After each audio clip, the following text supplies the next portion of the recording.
मित्रांनो नमस्कार. मित्रांनो या यूट्यूब चॅनलमध्ये आपले सर्वांचे मनपूर्वक स्वागत. मित्रांनो प्रत्येक व्यक्तीला आपले जीवन सुरेख करावे असे वाटत असते, पण हे जीवन सुरेख करत असताना आपल्या जीवनामध्ये काही अडचणी येतात आणि अडचणी आल्या तर आपण खूप निराश होतो. मित्रांनो अशा अडचणीतून सुद्धा मार्ग आपण काढत असतो.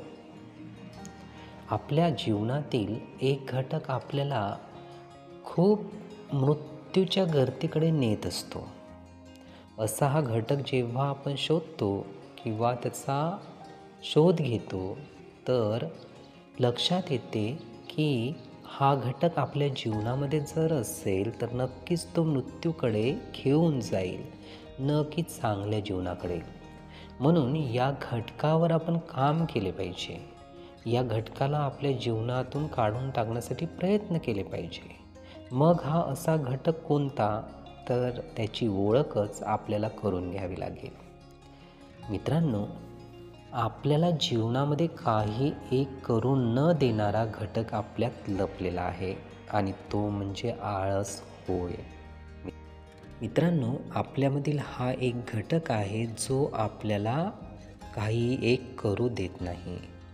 आपली जागृतीची, जाणीवतेची, सतर्कतेची पातळी खूप नीच करून टाकते किंवा नष्ट करून टाकते. मित्रांनो अशा या आळसाला आपण जर कवटाळून असू तर नक्कीच आपण जीवनविषयक चांगले प्रयोग निश्चितच करू शकत नाही. आपण कुठल्याही कामामध्ये नको, उद्याला करूया, नाही आता नाही, नंतर बघूया, असे समोरच्या वेळेवर आपण कुठलेही काम टाकत जातो आणि आपण फक्त आणि फक्त आरामाकडे वळतो. जसजसे आपण आराम करायला लागतो तसेच आपल्याला लक्षात येते की आपण जे काम काही वेळेआधी, दिवसाआधी करायला पाहिजे होते ते नक्कीच आजपर्यंत झालेले नाही. मित्रांनो असाच हा आळस आपल्याला कुठलेही काम करू देत नाही आणि प्रगतीपासून रोखवण्याचा प्रयत्न करते.